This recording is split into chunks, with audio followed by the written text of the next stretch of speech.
Dengan kamu tekan tombol subscribe, mungkin bagi kamu sepele tidak berarti. Bagi saya, sangat-sangat berarti. Itu bentuk dukungan kamu untuk saya, agar channel yang bermanfaat ini, yang mengandung banyak ilmu untuk kebaikan, bisa terus berkembang. Terima kasih banyak ya. Teman-teman, saya ingin membahas mengenai Law of Attraction, mendalam, sangat mendalam. Semoga ini bisa membawa manfaat bagi kamu. Law of Attraction, hukum tarik-menarik. Tapi sebelum ke itu, saya ingin membahas dulu soal vibrasi, frekuensi. Saya bermula dari seorang bayi.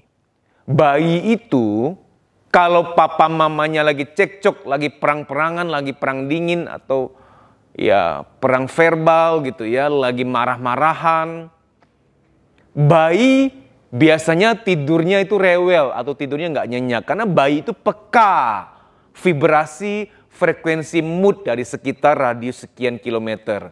Jadi kalau bayi merasakan ketidaktentraman di rumah, bayi itu kayak tahu gitu loh. Dan ini bukan, sebenarnya saya nggak setuju ini disebut ilmu metafisik gitu loh. Karena frekuensi itu, vibrasi memang nyata adanya. Contoh. Saya mau bicara hal yang agak serupa dengan itu dulu ya, agak serupa. Saya tuh sangat jarang taruh HP saya di saku, maka HP saya ada di situ tuh, di kursi itu. Saya jarang taruh di sini, jarang. Palingan taruh di tas, atau saya pegang, atau saya di sini. Kenapa? Ada radiasinya.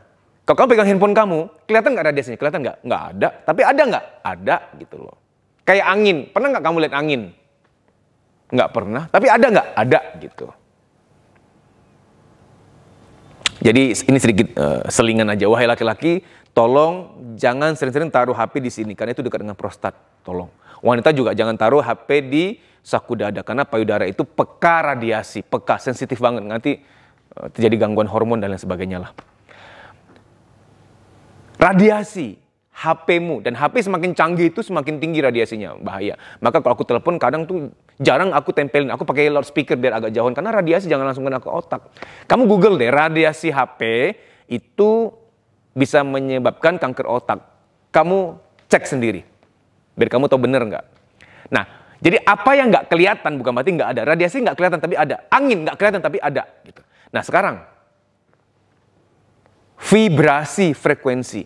Waktu kamu lagi berantem sama pasangan kamu, bayi kamu tuh rewel tidurnya, nggak nyenyak. Bentar nangis atau kaget gitu. Karena dia merasakan vibrasi, frekuensinya kalian berdua nih. Walaupun ya, kalian berantemnya di dapur. Kalian tuh punya komitmen kalau berantem jangan depan anak gitu kan. Kamu berantem di dapur, cekcok di dapur. Dan bayi kamu tuh di kamar agak jauh dan pakai kedap suara pula. Misalkan. Marah-marah, bertengkar gitu kan. Udah malam ya. Balik ke kamar, nggak boleh bahas ini lagi, oke? Masuk ke kamar dong. Memang kamar diam-diam aja, nggak yang laporan sama bayi. Wahai bayiku, tahukah kamu, kami barusan berantem loh. Nggak gitu, nggak laporan, diam-diam baik gitu. Tapi bayi malam tidurnya pasti nggak nyenyak. Jadi bayi itu peka. Saya berikan contoh lain lagi. Kamu pernah ngalamin nggak ya, bangun pagi, semangat ya mau ketemu orang, mungkin mau presentasi, mau rapat, mau diskusi, ya fokus grup discussion macam-macam. Pas mau ketemu orang tuh, ini kamu masih semangat nih. Salaman sama beberapa orang, habis salaman beberapa orang, kok jadi bad mood ya? Kenapa ya? Ada apa ya? Perasaan gue tadi lagi happy, lagi semangat deh. Kenapa gue jadi bad mood ya? Kenapa ya? Orang-orang yang gue temui orang yang baik semua kok nggak ada masalah. Ada apa ya sini? Kok tiba-tiba bad mood ya? Apakah gue bipolar ya? Apakah gue mood swing ya? Karena bukan mood swing, bukan. Kamu lagi terima transferan energi, transferan frekuensi dari seseorang. Mungkin di antara orang yang kamu salam itu ada yang lagi bad mood, lagi kacau hatinya, frekuensinya nular gitu loh. Law of Chiprat. Nah sekarang saya bahas tentang Law of Attraction. Law of Attraction itu hal alamiah sebenarnya. Kalau kamu punya teman, dia tuh baik, lisannya baik, dia suka ngomong yang baik sama kamu, konstruktif kata-katanya, suka menghibur, meringankan beban kamu. Dia orangnya banyak bersyukur, dia suka menyanjung kamu, menolong kamu. Otomatis kamu juga akan suka sama dia. Ini namanya hukum tarik-menarik. Kebaikan menarik kebaikan.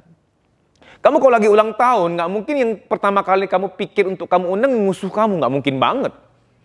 Yang pertama kali kamu undang pasti yang ada temen gue satu tuh baik banget sama gue. Pasti kamu undang dia gitu loh. Yang pertama kali terpikir top of mind-nya kamu tuh dia.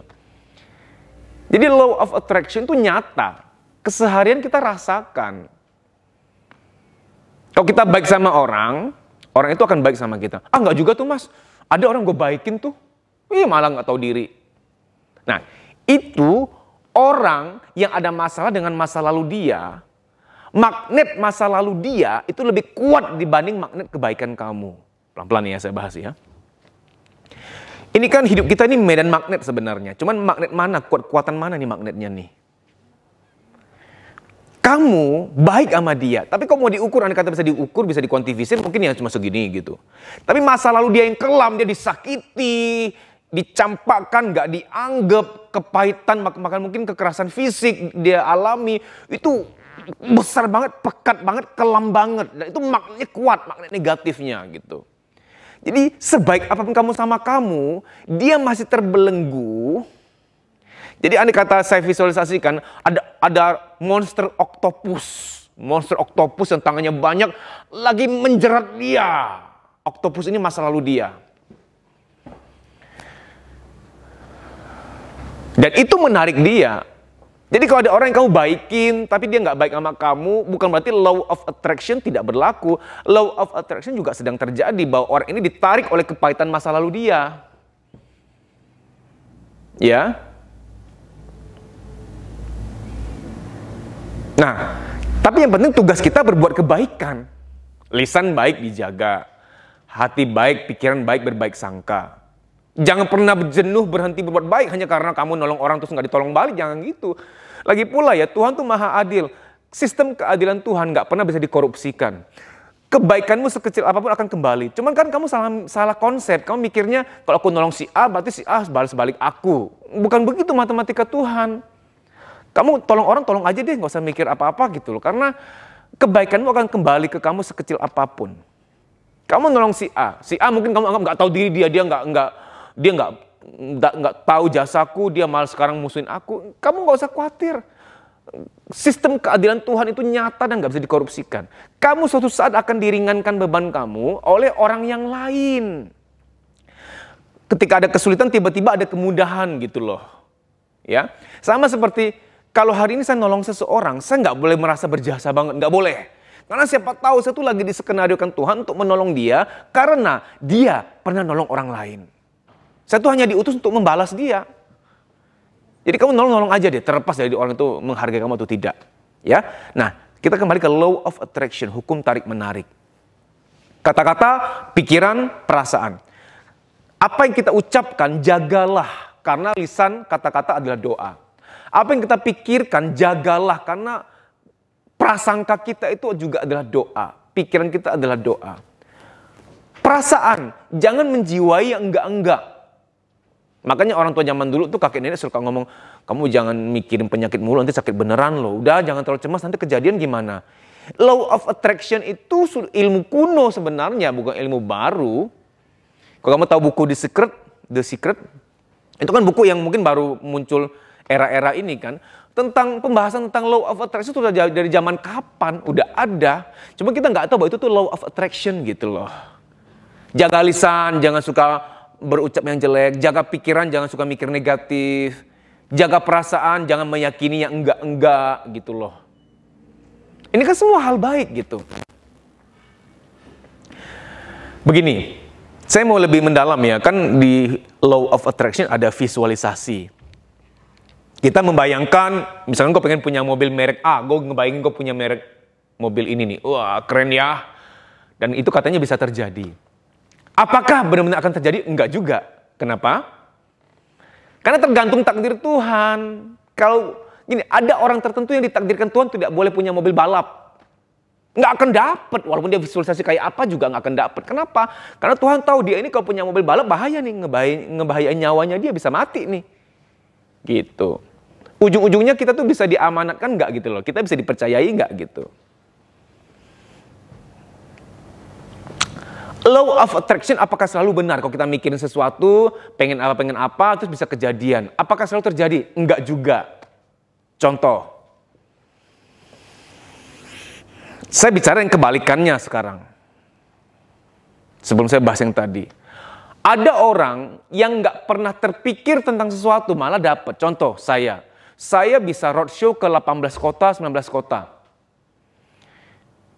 Saya nggak pernah kepikir. Dari kecil sampai sekarang nggak pernah kepikiran mau ke luar negeri, keluar kota, ke luar kota, jalan-jalan sambil bikin tren, nggak pernah. Malah saya dulu tuh takut naik pesawat malah. Malah punya harapan, jangan naik pesawat deh, aduh, serem gitu. Ya harusnya kan kalau ngikutin itu, harusnya saya nggak malah tambah nggak naik pesawat gitu. Contoh, saya kan paling nggak mau ke Sulawesi, karena bagi saya dari peta aja jauh nih. Waduh, dari peta aja dari Jakarta ke sana tuh lumayan jauh tuh, begini tuh kalau pakai jari tuh. Gimana kalau terbang? Jadi waktu awal-awal saya cuma bikin di Jakarta, Bandung, Bali, ya Surabaya tuh. Banyak request, Makassar dong mas, Makassar dong mas. Gue gak balas-balasin, diam-diam baik. Dalam hati, gak usah lah ke Makassar, jawab biarin dah. Gue gak mau gitu loh. Sekarang malah mau ke Makassar nih. Jadi gak selalu apa yang kita inginkan akan terjadi, dan gak selalu juga apa yang kita nggak pengen, terus memang nggak terjadi. Bisa juga terjadi. Tergantung takdir juga gitu loh. Contoh, kamu nih seorang nona yang masih jomblo ya mau menikah, kamu ngebayanginnya, wah pengen punya suami kayak Keanu Reeves gitu. Ya gimana ya? Terlalu nggak realistis ya, nggak akan dapet juga gitu kan. Keanu Reeves itu kan di dunia cuma satu. Masa gara-gara afirmasinya kamu, terus Keanu Reeves tiba-tiba datang ke Indonesia sempoyongan jadi milik kamu? Kan nggak mungkin juga, kan itu bukan takdir kamu gitu. Jadi apa yang kamu visualisasikan, yang kamu afirmasikan untuk dapat, nggak selalu akan dapat. Begini, ada yang bilang, mas aku tuh kalau kepikiran makan apa pasti ada aja tuh, nggak besok lusa ada yang mengantar atau ada yang ngajak makan itu. Misalkan pengen makan durian, tiba-tiba pas lewat ada aja yang jual durian, atau ada teman ngajak makan, atau lusanya ada yang ngasih durian misalkan. Kok bisa pas ya? Ya, memang nggak ada yang kebetulan dalam hidup ini, nggak ada. Ya, cuman begini loh, jangan dijadikan pola bahwa nanti kita mengkultuskan tuh, oh berarti kalau ngomong apa akan terjadi. Ya jangan juga gitu. Betul, keyakinan itu ada kekuatannya. Belief is a power. Belief has a certain frequency. Keyakinan itu ada frekuensi, betul. Nah, mari kita yakini yang baik-baik saja. Tapi jangan dikultuskan, aku mau apa, ngebayangin apa, pasti kejadian, nanti bisa sesat loh.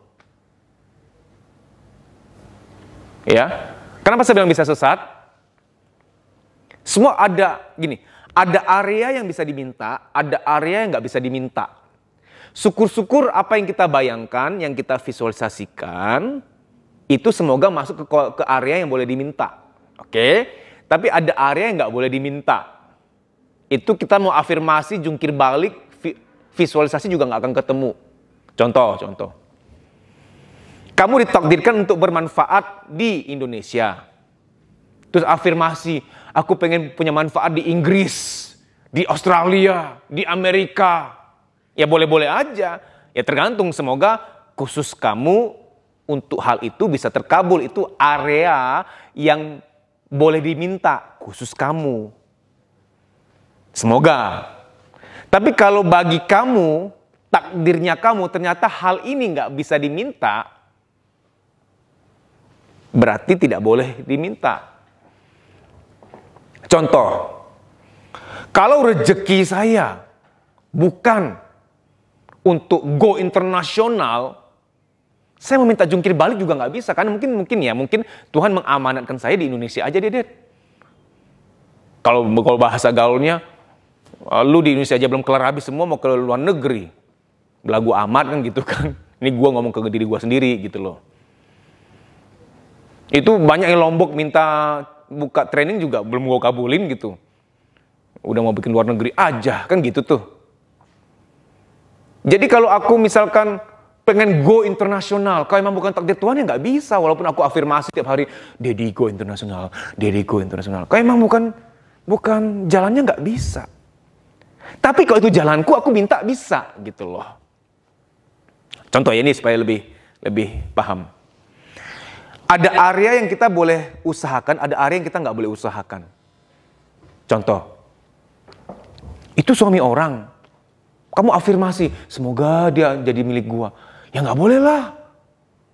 Masa kamu minta begituan, mengambil haknya orang? Contoh lagi.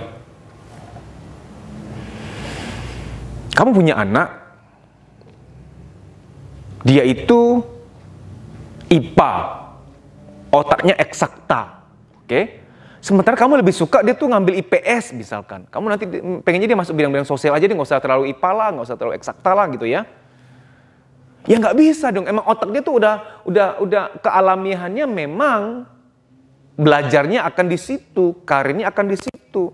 Kamu mau afirmasi kayak apapun, anakku akan masuk IPS, anakku akan masuk bidang ini. Kalaupun dia jadi masuk ke bidang itu karena paksaan, tapi dia nggak happy loh. Karena kamu mau menyeret dia dari takdirnya dia.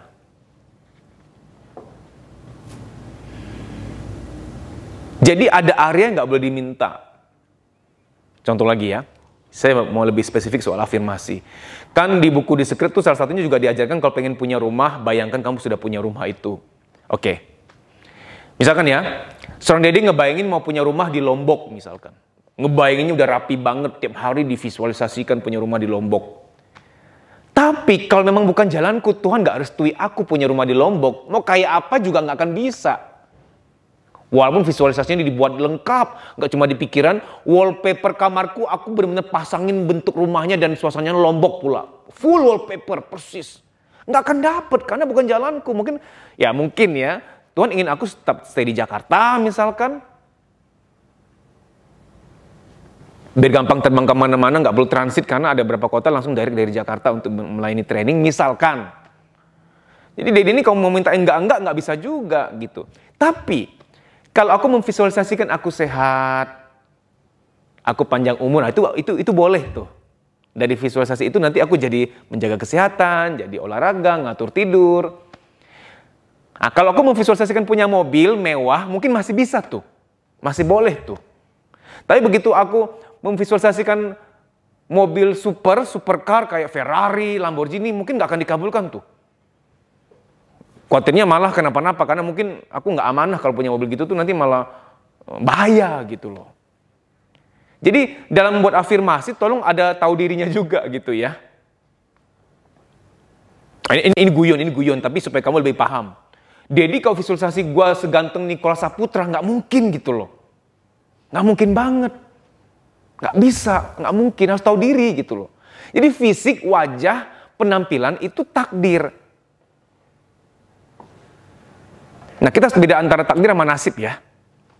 Nah, tapi kalau aku visualisasi, I am so happy, aku ngebayangin aku bahagia, itu boleh tuh. Karena bahagia itu nasib, boleh diikhtiarkan gitu. Aku ngebayangin aku sehat, bahagia, hidup tenang, itu boleh banget tuh, boleh tuh. Maka afirmasi yang paling benar tuh afirmasi soal kualitas jiwa. Sabar, tenang, ikhlas itu sangat boleh diafirmasikan, divisualisasikan. Nah, sekarang saya mau bahas mendalam soal law of attraction tapi dalam kasusnya ke interaksi. Mas, kenapa ya aku tuh dapat temen selalu yang manfaatin gitu, yang jahatin gua gitu loh. Kenapa ya selalu ya? Ya mungkin gara-gara kamu ngomong selalu ya selalu dapatnya begitu. Kalau mau dipikir-pikir, apa iya semua teman kamu manfaatin kamu? Enggak juga. Masa iya nggak ada satupun yang baik sama kamu, yang nggak manfaatin, yang tulus? Masa iya nggak ada? Pasti ada lah. Karena kita kadang-kadang tuh kalau lagi ada masalah lebay gitu, menggeneralisir. Semuanya nggak ada peduli sama gua. Semuanya manfaatin gua. Masa iya nggak ada satupun? Satu aja, coba satu. Ada nggak? Pasti ada. Mas, kenapa ya? Aku tuh setiap kali ketemu cowok, ketemunya selalu yang kasar gitu loh. Yang playboy gitu. Ya mungkin begini. Ini dugaan saya ya. Banyak cewek itu nunggu disamperin, nunggu ditembak, nunggu dideketin. Padahal kebanyakan, saya nggak bilang semua, kebanyakan laki-laki yang terlalu agresif, baru kenal udah nembak, baru kenal udah deketin banget, itu biasanya playboy. Kebanyakan, saya nggak bilang semua, enggak. Kebalikannya, laki-laki yang baik, yang menghargai itu malah yang dia tarik ulur tuh. Dia nggak langsung ngeliatin bahwa dia suka sama kamu. Nah kalau kamu tipe cewek yang terlalu saklek, ya masa gue yang deketin dulu, ya gue tunggu disamperin, gue tunggu di PDKT-in dong. Kok kamu begitu terus metodenya, kamu akan ketemu playboy kemungkinan besar. Kok kamu suka sama cowok, ya udahlah kasih kode ke dia, deketin dia. Karena cowok yang baik, yang apresiatif, yang menghargai biasanya nggak yang agresif gitu loh. Baru kenal, udah DM-an, menjadi pacarku nggak jalan yuk. Nggak yang asal agresif itu gitu loh. Jadi kok kamu bilang, kenapa mas setiap kali dapet cowok dapetnya yang kasar, yang playboy, yang bajingan gitu ya. Saya hanya mengutip, bener ada yang bilang bajingan tuh, yang DM sama saya. Ya mungkin, ya gitu, kamu hanya menunggu. Menurut saya perempuan juga harus ada ikhtiarnya. Jangan hanya sekedar, menunggu aja. Mas, bapakku tuh kasar, selingkuh. Kenapa gue dapat suami juga begitu ya? Apakah ini karma? Apakah ini law of attraction? Bisa jadi iya. Begini, marahnya kamu pada ayahmu yang belum kelar, tanpa kamu sadari kamu haus figur ayah, kurang figur ayah. Oke? Kehausan akan figur ayah ini membuat kamu mudah tersentuh dengan kebaikan laki-laki. Sementara playboy itu tahu ilmu beginian, kasih perhatian lah, diberi kehangatan lah. Padahal itu cuma promosi aja tuh, cuma brosur tuh. Cuma lobby resepsionisnya aja, tapi dalamannya dapurnya nggak begitu tuh. Nah kamu diberi perhatian dong, kamu nyes. Ada kata-kata dalam hati, akhirnya ada juga cowok yang baik. Ya padahal itu cuma promosi. Ya nggak selalu begitu ya. Ada anak yang kurang figur ayah malah dia antipati sama cowok, nggak percaya lagi sama sekali, malah nggak mengejar lagi. Dia udah cuek, udah sentimen sama cowok.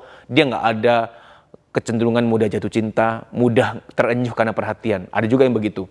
Tapi saya mau bicara kamu yang mengalami kurang figur ayah, yang kebetulan kemudian kamu tuh mudah jatuh cinta, mudah nyes dengan perhatian seseorang yang baik kepada kamu.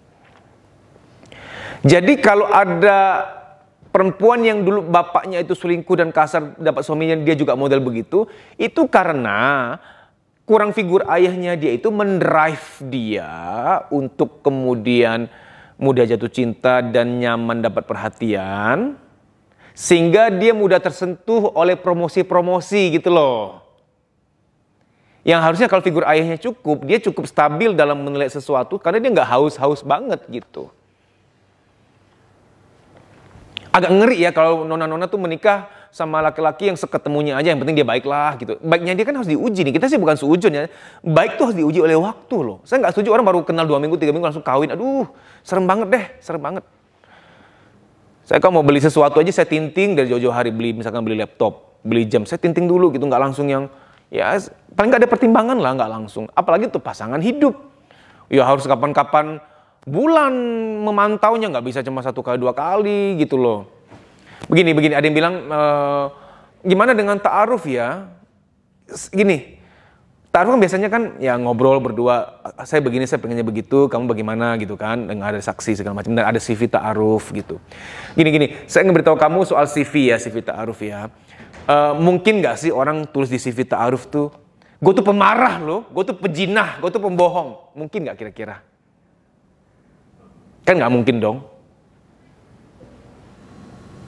Tentu yang ditulis baik-baik saja. Sama kayak kamu nulis CV di kerjaan. Nggak mungkin kamu tuh nulisnya enggak-enggak gitu loh. Aku pernah keluar dari perusahaan sebelumnya karena aku memfitnah seseorang sehingga aku dikeluarkan. Nggak mungkin kamu tulis begitu di CV kerjaan kamu. Nah jadi sebaiknya, oke, ta'aruf tetap dijalankan, tapi minta waktu lebih lama untuk mengenal lebih dalam lagi. Nggak cukup cuma sekedar ngobrol, saling bertanya, ada saksinya, terus ada CV-nya, nggak cukup, mendalami lagi, ya minimal sekian bulan lah, jangan langsung lah ya. Kamu lebih aman ke psikolog untuk di diagnosa psikologisnya, baik kepribadian maupun luka batin yang masih ada. Karena 2 hal itu tuh, ngecek kecocokan kepribadian, kamu cocok nggak kepribadian dia dengan kamu, lalu ngecek diagnosa psikologisnya, dia itu ada masalah psikologis nggak? Karena kalau dia ada luka batin nanti akan menyakiti kamu. Akan tumpah ke kamu dan anak kamu. Oke, kembali ke law of attraction ya. Apa yang kita alami hari ini bisa jadi itu karena kata-kata kita, karena pikiran kita, karena perasaan kita. Contoh, kalau kamu cukup percaya sama aku, kamu akan ikut trainingku. Karena gara-gara ikut trainingku, kamu lega, kamu plong. Nah, pikiranmu, perasaanmu yang percaya itu membawa kamu kepada pemulihan. Oke? Kamu sekarang hidupnya lebih baik, lebih enteng. Kamu, orang yang gak percaya dokter misalkan, berpikir buruk tentang dokter. Dokter mah duit doang, orientasinya. Gue gak percaya dokter, gue gak mau ke dokter. Alhasil ada beberapa penyakit yang kamu gak bisa tangani karena kamu gak percaya dokter gitu loh. Jadi percaya gak percaya kita sama sesuatu akan bawa kita pada suatu kondisi. Yakin gak yakin kita pada sesuatu akan bawa kita pada suatu kondisi. Contoh, ada wanita yang gak mau menikah. Dia punya keyakinan yang salah. Gua gak percaya ada laki-laki baik, gua gak percaya. Gua gak mau menikah. Ya sudah, keyakinan itu akan bawa dia ke suatu kondisi. Di titik tertentu nanti usia 50-60 tahun, ya dia akan mengalami suatu titik yang dia, ya aku kesepian ya. Gitu loh. Jadi keyakinan kita akan membawa kita pada suatu posisi, suatu tempat, suatu waktu. Jadi tata lisan, pikiran dan perasaan kita. Mas, kalau saya sudah ngomong baik, mikir baik, berbaik sangka, lalu punya perasaan yang baik, menjiwa yang baik. Kalau sekeliling kita ngomong jelek gimana? Kalau sekeliling kita berpikir negatif gimana? Nah ini medan frekuensi, medan vibrasi. Saya juga nggak bisa pungkiri bahwa sekeliling kita mempengaruhi kita. Makanya orang yang indigo, dia tuh peka banget, peka. Kita sering salah paham, kita pikir orang indigo itu punya masalah psikologis, punya mood swing. Tiba-tiba dia bisa aneh, bisa tiba-tiba kacau pikiran dan perasaannya. Kita pikir dia punya gangguan jiwa atau punya bipolar atau kita punya mood swing gitu ya. Padahal enggak. Indigo itu di dalam pedoman diagnostik untuk analisis gangguan jiwa, itu sama sekali bukan gangguan jiwa. Indigo itu adalah kelebihan karena dia peka. Orang indigo berada di mana nih, radius berapa kilometer, orang lagi berantem, lagi cekcok, dia tuh berasa. Makanya orang indigo tuh sering mut-mutan, kemudian bukan berarti dia lagi ada mood swing, bukan. Dia tuh peka, dia tuh jarang bisa tenang karena serba merasakan gitu loh. Dia lagi di sini nih, kalau di luar ruangan tuh ada yang lagi cekcok, lagi marah, dia kayak, kok nggak enak ya. Nah itu frekuensi tuh, orang indigo tuh peka banget tuh, ngerasain frekuensi. Nah, sekarang saya fokus ke soal jualan, soal dagang, soal bisnisnya kamu.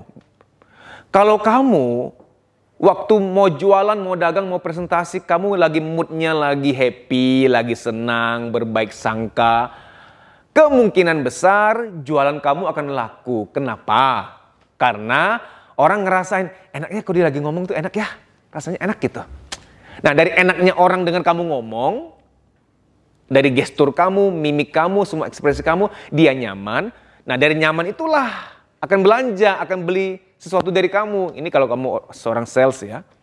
Jadi mood memang mempengaruhi juga rezeki. Logika banget, iyalah gue nyaman sama dia, gue beli sama dia, kan gitu. Karena banyak loh, ya ampun, ini produk gue butuh sih, cuma jangan beli sama dia lah, nggak banget. Nanti gue beli sama orang lain, gue Google aja, gue buka di Instagram aja ntar. Gue buka di toko online aja, ngapain beli sama dia. Iya loh, karena apa-apa tuh perlu kenyamanan dulu gitu. Jadi law of attraction kita ambil positifnya. Bahwa berpikir baik, lisan baik, punya perasaan baik, menjaga mood, tetap bahagia, tetap banyak bersyukur, banyak ikhlas. Itu baik adanya supaya orang ketemu kita enak gitu loh. Kita jadi murah rezeki karena kita membuat orang nyaman, kan gitu. Contoh-contoh ya, saya kalau ke Bali tuh ada Pak Thomas namanya, ya mungkin Pak Thomas juga nonton video ini. Jadi saya kalau ke Bali itu kan, kalau bikin training selalu kan awal-awalnya kan saya nge-grab gitu. Akhirnya ketemu dengan Pak Thomas, nyaman, beliau tuh sopan banget, beliau itu hangat. Saya setiap kali ke Bali pasti akhirnya kontak beliau terus. Padahal saya sudah coba banyak gitu, karena beliau hangat, sopan, pokoknya baik deh gitu loh. Sehingga saya cari dia terus. Padahal secara logika, sorry ya,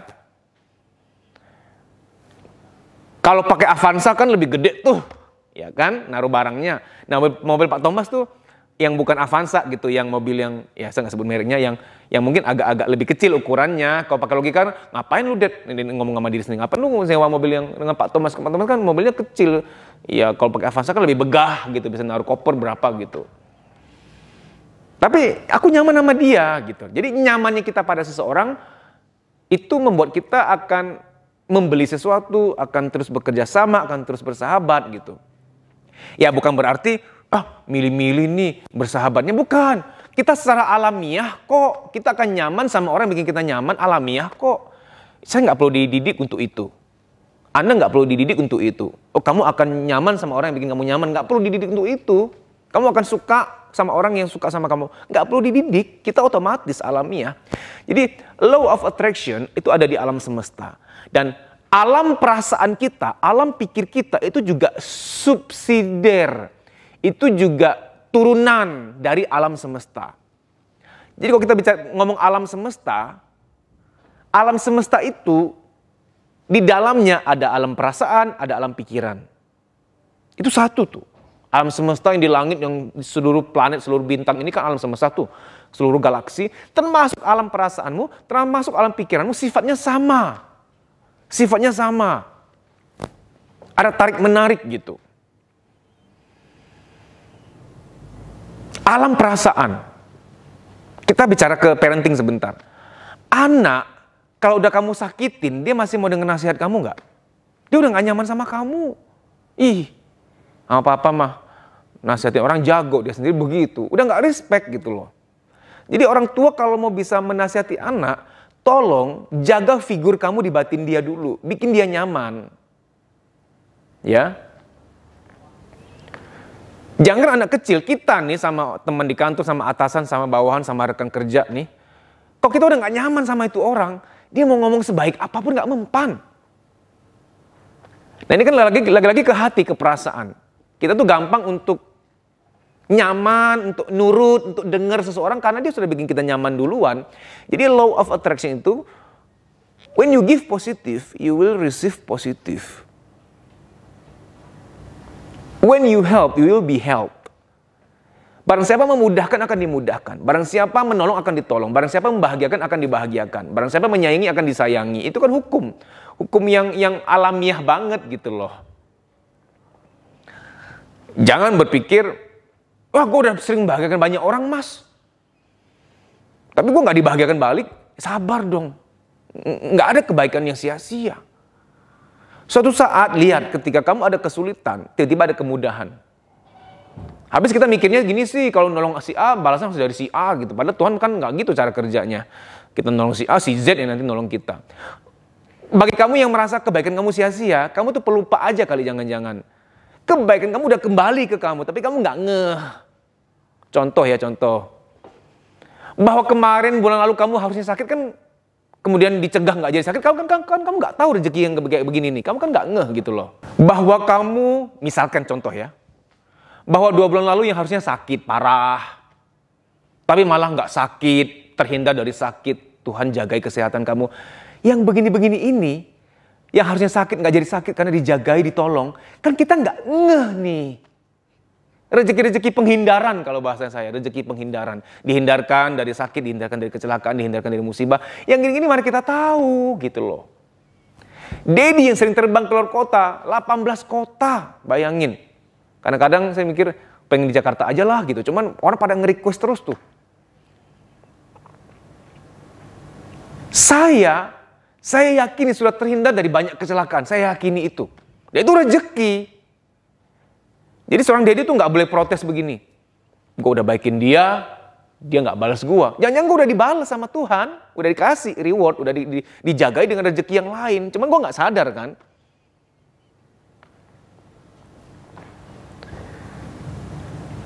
Jadi sebaiknya kita yakin bahwa hukum kebaikan itu keseimbangannya ada. Jangan pernah merasa kebaikanmu sia-sia. Jangan pernah berhenti berbuat baik hanya karena yang gue baikin gak baikin gue balik. Jangan gitu mikirnya, tetap berbuat baiklah. Karena kebaikanmu kembali kepadamu.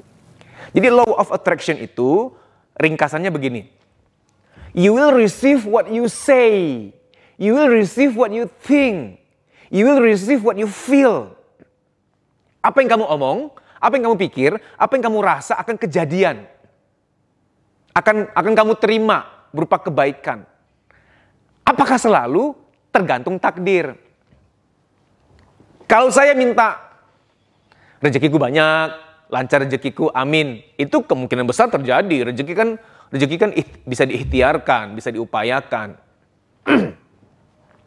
Aku selalu visualisasi memikirkan aku sehat. Nah, itu mungkin besar bisa. Karena bisa diikhtiarkan tuh. Olahraga, jaga kesehatan, jaga tidur, jaga makan, ya kan? Tapi begitu misalkan aku afirmasi visual meyakini bahwa aku akan berusia 200 tahun, ya nggak mungkin lah.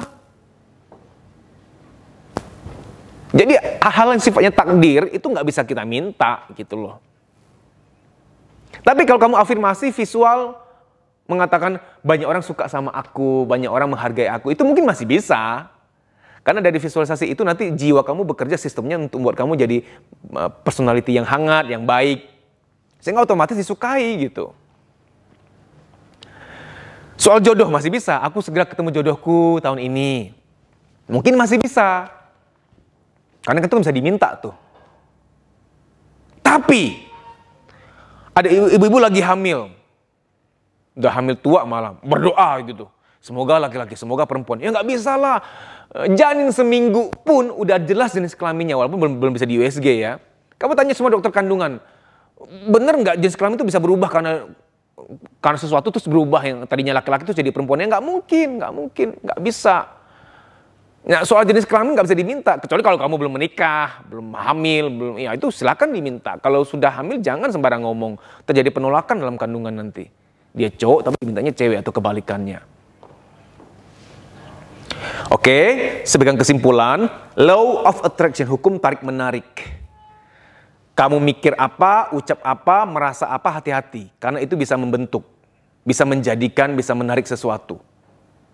Oke, mari kita berpikir yang baik, berbaik sangka tentang masa depan kita, merasakan yang baik, dan lisan juga harus baik. Tapi jangan harap bahwa apa yang kamu katakan pasti akan terjadi, apa yang kamu visualisasikan pasti akan terjadi, apa yang kamu menjiwai pasti akan terjadi. Jangan, nanti kecewa. Paling benar tuh, lakukan afirmasi dengan tetap berada pada kondisi ikhlas. Syukur kalau dapat, kalau nggak dapat nggak apa-apa. Tapi tetap melakukan. Karena antara berucap baik dan tidak berucap sama sekali tentu beda. Sebaiknya tetap berucap. Di antara berbaik sangka sama enggak sama sekali tentu saja beda. Sebaiknya tetap berbaik sangka. Jangan sampai, kan katanya berbaik sangka juga belum tentu terjadi mas. Jangan sampai gara-gara begitu terus kamu nggak mau berbaik sangka lagi. Jangan tuh. Sama seperti saya bilang, yakini yang baik. Mungkin kamu berkata, kan mas bilang meyakini yang baik belum tentu selalu terjadi. Bukan berarti gara-gara percaya itu terus kamu nggak meyakini yang baik lagi gitu loh. Tetap meyakini yang baik gitu. Oke, jadi lisan yang baik, ucapan-ucapan yang baik seperti rezekiku lancar, bahagiaku dimudahkan, memang nggak selalu akan terjadi. Tapi kata-kata adalah doa gitu loh. Ya, jangan sampai karena kamu mengatakan bahwa kan belum tentu terjadi mas, ya udah ngapain dikatakan, jangan sampai gara-gara itu terus kamu nggak mau berlisan yang baik gitu kan. Baik sangka, imajinasi yang baik, visualisasi yang baik. Terus kamu bilang kan nggak selalu terjadi mas.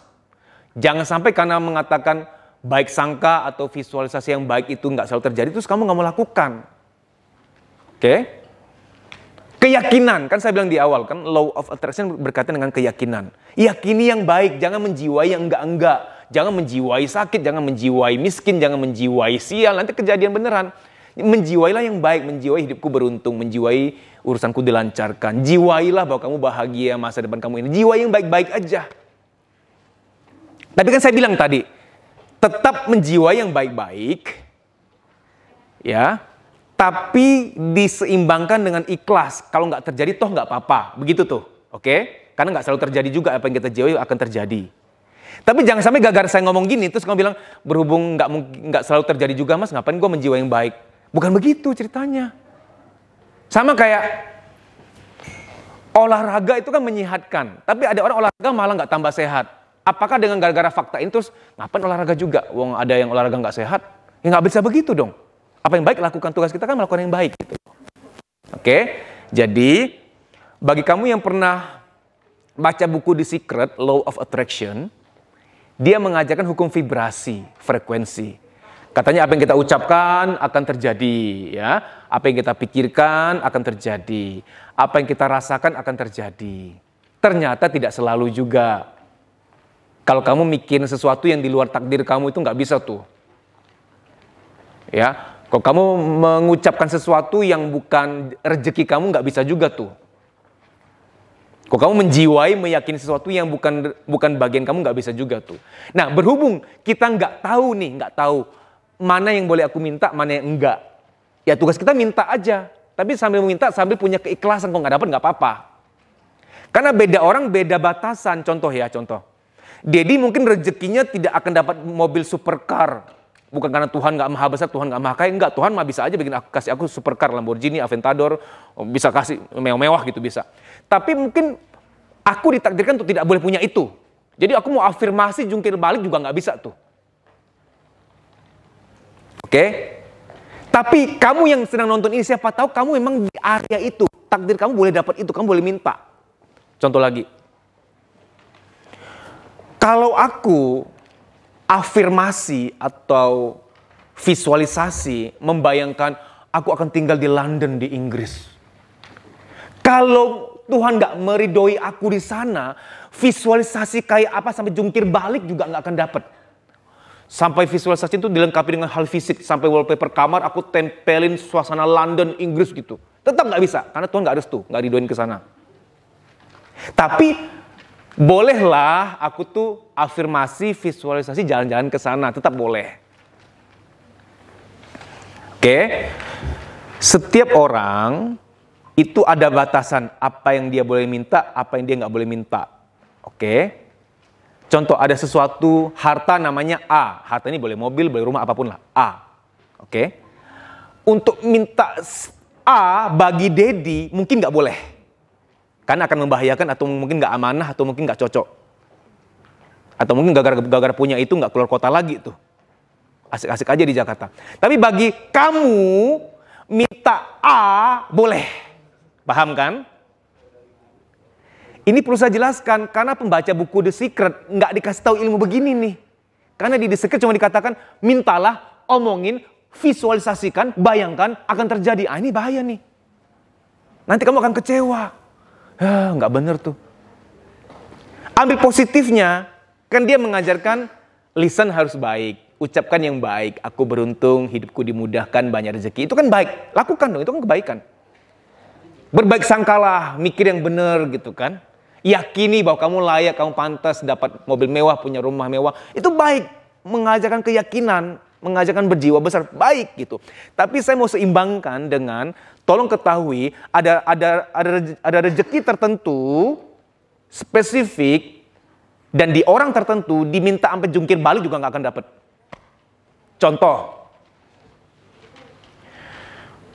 ini ada orang yang, contohnya saya visualisasi saya mau jadi presiden. Wah, saya bayangin, saya udah ngevisualisasi tuh pakai ilmu The Secret, ngebayangin jadi presiden. Wah, udah visualisasi lengkap, ngomong tiap hari aku presiden, aku presiden. Law of attraction, tarik terus, nggak akan mungkin. Karena passion gue tuh di psikologi gitu loh.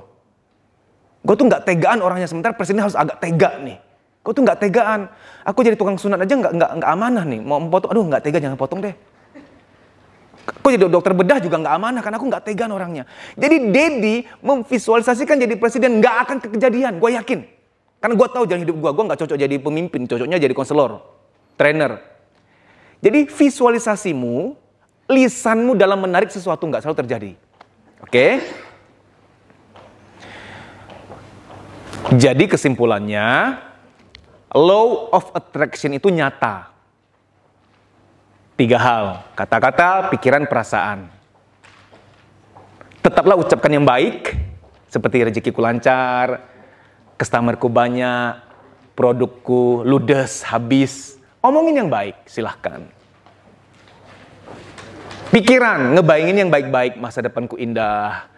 Aku akan bahagiakan keluargaku, bawa mereka jalan-jalan ke luar negeri, bawa mereka umroh. Siap, lakukan, pikirkan yang baik-baik, bayangin yang indah-indah aja dulu, silahkan. Oke?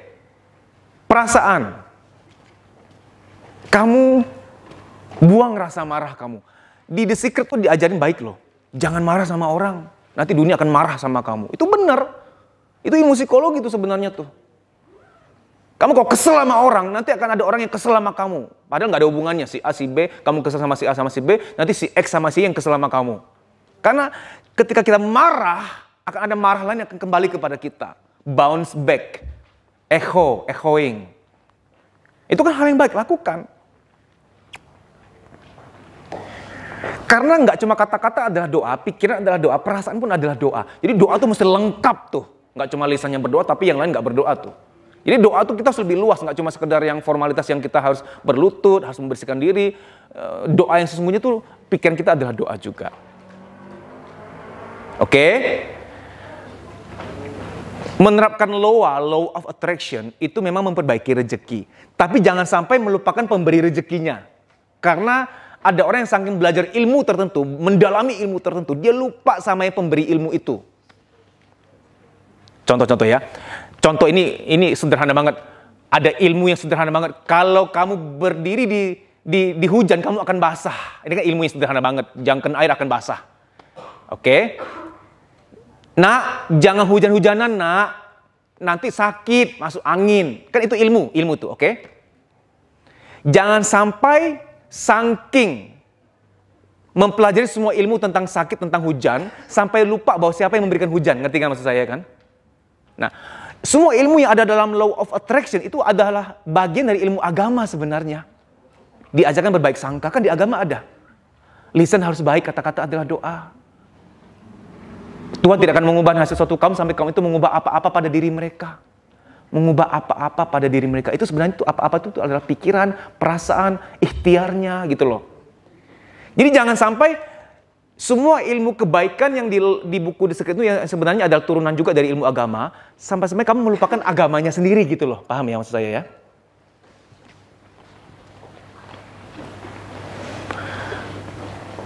Jadi afirmasimu, visualisasi kamu itu baik. Karena kita tebar frekuensi. Tapi law of attraction yang paling nyata adalah vibrasi perasaan. Kamu kalau masih ada luka batin sama seseorang belum kelar, ada anger terpendam. Nah, anger terpendam itu ada vibrasinya, ada frekuensinya. Ini akan menarik kejadian-kejadian sama yang kamu akan disakiti dan kamu akan marah lagi. Kesel kamu sama suami kamu yang belum tuntas, masih luka batin tuh, padahal dia udah nggak gitu, udah 5 tahun, dia udah insaf, udah nggak gitu lagi. Kalau masih ada kesel begitu, itu akan menarik kejadian yang sama. Apa yang terjadi? Gini, ada laki-laki yang pernah konseling sama saya, Mas, aku tuh bener, aku pernah kasar sama istriku, tapi itu 5 tahun lalu. Aku udah insaf, Mas. Silakan ditanya, aku pernah pukul dia lagi, udah nggak pernah kan, Mas? Coba tanya langsung, silakan. Ya, saya cross-check bener. Tapi 5 tahun ini dia menghakimi aku terus. Aku tuh salah sekali dihukum berkali-kali, Mas. Akhirnya kadang-kadang aku tuh merasa, aduh capek ya kok gini ya, mending gue jahat-jahat sekalian deh. Gue berubah gak dianggap gitu. Akhirnya bener dia jadi jahat lagi. Jadi gini, istri, luka batinmu pada suami kamu gak pulihkan, masih mendem marah. Itu akan membuat dia capek dalam perubahan, merasa gak dihargai, dia akan jahat lagi. Nah, ini namanya law of attraction. Your anger will bounce back to you. Marahmu akan kembali mantul ke kamu. Nah, tergantung mantulnya kemana. Gini, ada orang yang marah ke ayah belum kelar, dia tembak pantulan ke suami, mantul balik ke dia. Ngerti nggak maksudnya nih? Aku marah sama ayahku sebenarnya.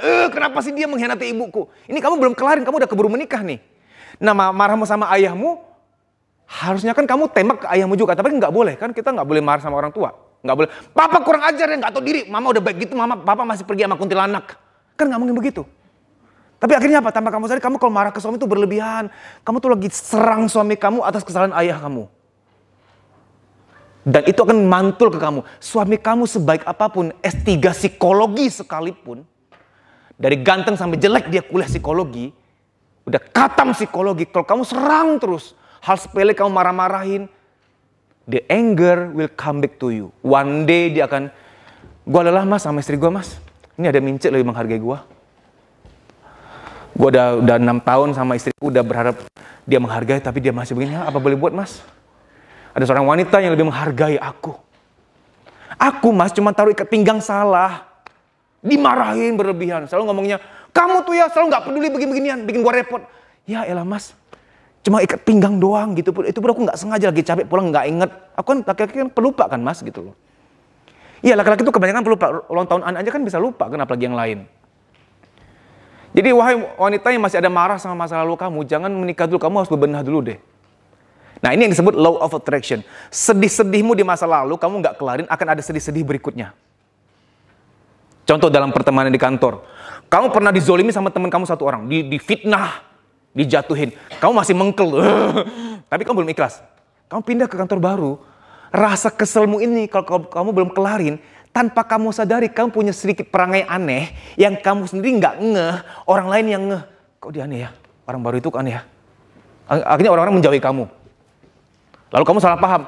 Betul ya, nggak ada yang suka sama gua, nggak ada yang peduli sama gua. Padahal kamu punya keanehan. Ini namanya blind spot. Kamu nggak ngeh. Ketika kamu ketemu teman sahabat kamu cerita semua total secara utuh. Kamu sadar nggak sih? Kamu tuh kalau senyum tuh kayak nggak tulus, kayak fake. Gitu ya? Masa sih? Iya ya. Mana kan? Iya. Jadi ada perangai-perangai yang kamu tonjolkan, kamu nggak ngeh itu tuh bermasalah sebenarnya. Karena ada ketidakikhlasan tertentu di masa lalu. Kata-kata adalah doa, pikiran adalah doa, perasaan adalah doa. Kekuatan terbesar, perasaan sebenarnya. Ada orang yang jarang berucap baik, diem baik, cool. Tapi perasaannya benar, itu lebih kuat dibanding orang yang ngomongnya indah-indah gitu. Tapi dia masih dendam sama orang, jadi ternetralisir, ngerti nggak? Contoh-contohnya, aku bikin kopi nih. Kasih dispenser yang panas sampai 3/4. Ya. Lalu aku kasih yang dingin 1/4-nya. Dari panas kasih dingin menjadi normal gitu, ngerti nggak? Jadi netral. Lisan baik nggak didukung dengan hati yang baik, lisannya percuma. Mendingan orang yang drama-drama yang nggak lebay. Wah hidupku yang indah ini beruntung sekali. Nggak lebay lisannya, nggak indah-indah banget, tapi hatinya bener gitu. Ini menjadi jawaban. Mas, Loa tuh bener gak sih yang buku The Secret tuh? Soalnya ada temen gue yang diem-diem baik gitu, gak pernah bikin afirmasi hidupku beruntung, banyak rezeki. Tapi dia lebih beruntung dari gue yang tiap hari gue komit gitu. Banyak rezeki, dengan gue lancar. Kenapa ya mas? Karena mungkin hati dia indah. Sehingga hidup dia jadi indah. Jadi keindahan di hati tuh kayak proyektor tuh. Proyektor ke LCD. Hatimu tuh memproyeksikan ke semesta. Kalau hatimu indah, duniamu akan indah gitu. Kalau kamu menghargai orang lain, orang akan menghargai kamu. Tapi tunggu dulu, saya ingetin ya. Aku udah menghargai si A. Tapi si A kok gak menghargai aku. Itu karena dia banyak luka batin di masa lalu. Magnet itu lebih kuat membelenggu dia dibanding kebaikan kamu. Berarti kebaikan kamu belum cukup besar untuk menetralisir keburukan yang masih menarik dia dari masa lalu. Jadi begini. Kan kita diajarin di buku The Secret, kamu pengen apa? Minta yang jelas spesifik. Contoh, aku pengen punya mobil harga sekian, merek ini. Boleh sih, silakan diminta. Tapi kalau nggak kejadian, jangan mengatakan bahwa pikiran yang baik, lisan yang baik itu tidak berguna, bukan. Karena kebetulan itu bukan rezekinya kamu. Berhubung kita nggak tahu itu rezeki kita atau bukan, oke? Tugas kita hanya meminta. Contoh lagi, minta spesifik, aku pengen punya rumah 2 lantai, 3 kamar di Bali. Kalau kamu diamanahkan Tuhan untuk di Bandung, di Jakarta, kamu nggak bisa minta sampai segitunya. Kalau minta jalan-jalan ke Bali mungkin masih bisa. Jadi kalau minta juga harus tahu diri gitu. Tapi sebaiknya kamu tuh mengerti bahwa minta tuh yang generik aja, generik. Contoh ya, ngebayangin di tabungan ada saldo 300 juta. Itu boleh tuh. Bisa tuh ngebayangin. Kan selama ini cuma 5 juta aja gitu. Begitu dapat 30, 25 langsung habis, ada batasnya gitu. Dapat bonus 10 juta, 5 langsung habis, tinggal 5. Selalu 5 bertahan di situ. Kenapa sih tuh? Kamu ngebayangin visualisasi. Gue punya tabungan waktu gue ke kasir, ngebayang ke kasir bank, nyetak, 300 juta gitu. Boleh tuh ngebayangin begitu tuh. Jadi minta mentahnya aja mendingan. Karena kalau kamu minta punya Ferrari, Mungkin khusus kamu nggak bisa. Mungkin Tuhan tahu kamu itu membahayakan kamu gitu. Kalau saya tuh mintanya mentahnya aja ngebayangin punya tabungan sekian. Ngebayangin itu tuh. Ngebayangin badanku sehat, ngebayangin aku bahagia, ngebayangin aku bisa aktualisasi diri. Nah itu bisa terkabul tuh. Aku cukup tahu diri minta begitu. Jadi kalau kau udah minta ganteng, nah yang denger ini aja malu apalagi gua.